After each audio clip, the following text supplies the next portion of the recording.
Starting match number 2 of the best of 3 here at the WCS Challenger League Qualifier. We have starting to the bottom right our Zerg player in blue. It is Hyvaa. He's down a game already in this series. And starting to the bottom left is his opponent Jaehoon, aka Argo, the Protoss player, with a win on Daybreak, puts himself in the lead. And if he is able to put out another victory on Whirlwind, then he will advance to the next round of the WCS Challenger League Qualifier. Yep, indeed he will. This is just the first round. This is the first games that we are casting here today. There's many more to come for the rest of the day, so do not hesitate to stay tuned in for about 6 more hours at least. Yeah. No, we have definitely a lot of good players participating in the qualifier today, only mentioning 2 of them, for example Golden and Jakchi. We had a lot of good players playing yesterday, also Artosis. A lot of the VODs have already been uploaded to YouTube. You can check out the channel Khaldor TV if you haven't just yet. There are also a few videos, an interview with Jungbi, videos where I was filming players, standing behind them, capturing their APM, their speed on the keyboard and the mouse. So that the channel you want to watch out for during the qualifier is Khaldor TV, once again on YouTube, so just look that up. Yep. Now, of course, focusing on the game at hand here, we have once again the spawning pool first at 15. He has to, especially since the probe is here, because even if he's not going forge first, the probe's just going to block the hatchery if he tries to go for it. This is very lucky for Argo to be able to get the scout so early. Yeah. And it's also going to let him know that, okay, this game, if it goes longer, I have a few more timings I can hit before Broodlords or before Ultras or even before Vipers, for example, depending on what sort of composition that Jaehoon goes for, because they're so close. Argo was really being a pain in the ass at this point. Yeah. He was moving in with his probe and really trying to be as annoying as possible. One of the things that you want to keep in mind if you were wondering what he was doing here while the probe is still trying to occupy the space where Hyvaa wants to put down his base, he was not only attacking the harvesters, but he was every now and then also trying to mine from the mineral patches, and this screws up the mineral pattern of the drones that try to mine from the same patch. So you can actually make sure that your opponent has a few less minerals than he would have, and especially in the early game, every second that you lose with your timings, that just multiplies and snowballs out of control. So you have to make quite sure that the probe is not doing too much here. Yeah, it's just one thing you can do with your APM when you have, you know, for example, 168 of it at a time to use. That's actually quite slow at this point. Later on they will definitely spike up. A lot of those players will reach 300 or 400, sometimes even more depending on the situation. But for now, let's have a quick look at what the Protoss player is doing. We have it with chrono boosts on both next side. Well, the first one that is, the second one will of course have to finish first before he can chrono boost it. But you can see that we have now a normal setup for him. The forge at the wall, we have the gateways here, 1 cannon, and 1 cannon is already enough to repel 2 Zerglings. Yeah, those lings can't actually press any further. In a unique situation we have this game, we didn't have last game because the probe got caught, so he could go and check for the third base. If he hasn't already, I'm pretty sure he didn't see that yet. No, he didn't see it yet. I didn't see it yet, but he will very soon, already moving down to the bottom right, and that's of course what you want to know as a Protoss player. Do I have to deal with the 2-base timing Zerg player who wants to hit me with Mutalisks, with Swarm Hosts, or any other kind of aggression? Roach aggression, for example. Even Veiling Burst, depending on what kind of strategy you go down as a Protoss player, could be a risk to you. But if you scout the third base, then you know exactly that this is not going to be the case, that your opponent is playing a more standard style heading into the macro game and not trying to pull off any kind of shenanigans. Exactly. It's really important for him to see that. And last game he wasn't able to, but this game he can rest easy knowing that the hatchery is there. Yeah, it's possible there's a cancel, but you could also click on it as he did to see how far along it is, and if it's as far along as it is, it's probably not going to be a fake. We are talking about scouting information early in the game, and I want to highlight this once again. One of the things that you will see in StarCraft 2, especially in Heart of the Swarm right now, is that some Zerg players will actually favor the speed upgrade for the Overlords over getting the tech out faster. So as soon as Lair has been started, a lot of them will at the second hatch start the speed upgrade for the Overlords, and that enables him, the Zerg that is, to always know what's going on in the main base of their opponent. So something that I want to highlight here, we will probably not see it in this game, but you will definitely see it more often in the future, in the GSL, in the GSTL, also in Pro League.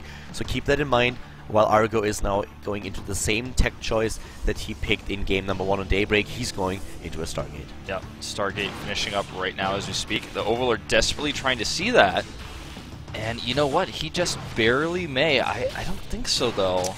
I don't think he's going to catch that. Yeah, I don't think so. He's just like 3 shots too soon. Yeah, didn't see it.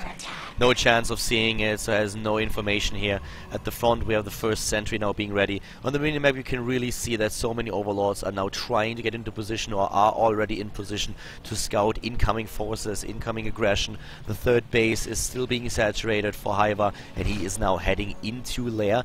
And always, as in the last game, he's going into a hatch, tech into lair first before he starts with his speed. Yep. But we have a much faster roach one this time for him. Exactly, and this is to be safe, but you know those overlords you're talking about are so smart. He's got them all over the map, but they're also a bit of a liability against phoenixes, and he doesn't know he's facing phoenixes. If he did, he'd probably pull those back because he knows they're going to be so easy to pick off, but this is unfortunate for him since he didn't scout it. And yeah, exactly, he didn't scout it, and this is exactly the point why we have the roach warren now for Hyvaa.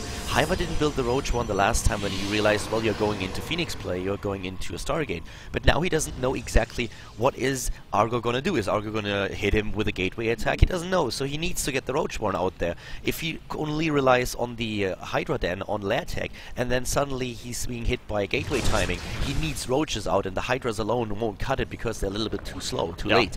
So this is just a reaction of Hyvaa to what he has scouted, or better, not scouted. Exactly, and you know, he's playing it a little bit safer with the spore crawlers. At least he made those, but his overlords are still out there, and if Argo finds those, this could be a disaster, in fact. Just a few Hydras started right now. He needs those overlords to finish before he can make any more, but he's losing some drones. Phoenix is being well controlled here. No queen kills, but several drones picked off, and that's not the end of it. Now he's going to go out there and look for the overlords, which he'll find very soon. Yeah, and this is something that he, of course, also executed in game number 1. You can really see the harvester count now 64 to 55 at this point. Now even going into a 4th base, so Hyvaa is really confident in his ability to shut down those aggression by the phoenixes. Another overlord will bite the dust in a second. Yeah, and he sees the hatchery as well. That's really important because this hatchery is pretty risky, and it's not at a location you necessarily would expect. It's a smart location, but now he knows exactly where it is and that it does exist, so he can react accordingly and put down his own 3rd base. Yeah. 3rd base now coming up for Argo. He wants to go into this 3rd, and you will realize that he takes it away from his opponent to the left side. He's not trying to claim the 3rd over here. The Lings are already waiting for him to approach. Yeah. And with that, it's pretty smart because it's not going to be what Hyvaa expects. And it also makes us, it lets us know he's going to take a more defensive position initially here. What we have now is something that I find really interesting. We only have a few Hydralists, and we have now speed for the Hydras, but at the same time we are going into the Spire again. And with the extra base that he's now taking and the gas that he could saturate, we might see him go into a Mutalisk transition later on, or even trying to get Mutalisks right off the bat. Yeah, he certainly could. I don't really think that he's going to into Mutalisks right away, but the Spire alone at this time and with the extra gas that he has compared to game number 1 would allow him to go into a huge Mutalisk transition later on, and they are really strong on the map like Whirlwind. Very true, and he also hasn't made any roaches just yet, so I think he's highly considering it. As soon as he sees the Colossi, he can make his choice. I don't think that Argo is going to be able to attack this base directly, but the Phoenixes are just waiting for drones, and one drone does escape into becoming a Spore Crawler. Yeah, that's exactly what he wants to have. It's like here. Spore Crawler or you die, I don't know. I guess you spend the rest of your life as a Spore Crawler. I'll take the Spore Crawler any day. That's definitely true. On the other hand, I mean, you will be lifted, and that's like a free bungee jump right there. Yeah, you know, you could always cancel the Spore. He doesn't have, it's not a complete commitment yet, but it's like a reverse bungee jump, I think. We do have 8 Corruptors on the way, so he's not going to use, at least just not yet. Yeah, at first you need to get the Corruptors out. I mean, you have to deal with the Phoenixes, and you also know that there are most likely a few Colossi coming your way. But it's just the extra gas that allows him to transition later on, and that would be an interesting switch. Especially given that a lot of Protoss players are a little bit reluctant to commit to Phoenixes again after the initial Phoenix are being taken out. So with 5 on the map, of course, Hyvaa first of all has to kill them with those Corruptors. But this is going to be a very interesting game. He might also just stick it out with the Roach Hydra. Yeah, very possible. Another drone gets picked off here. Argo did not make any cannons at his base, at the 3rd base, and this is why the Lings were a problem, and they could become a problem again because he still hasn't made it. Now he starts to add them, but it's really important for him to make sure he has at least some Zealots there or some sack defense, or else the Lings are just going to continue to tear those probes apart. He tries it again now. Yeah, but those are the first don't stand a chance. The army supply is now heavily in favor of Hyvaa. He also has a lot of Harvesters, 81 to 68, a good saturation for all 4 bases. Now going even into the macro hatch, a choice that I really like quite a lot. Doesn't matter how good your injects are in the late game, you always want to have those additional hatches if you are trying to rely on a composition that doesn't center around supply heavy units, like let's say for example Ultralisks. Yeah. It's true. Oh, nice catch with the Hydras, but good micro by Argo with his Phoenixes. He escapes with all of them just the same, taking only shield damage really there. A few hit points lost, but not a single Phoenix died.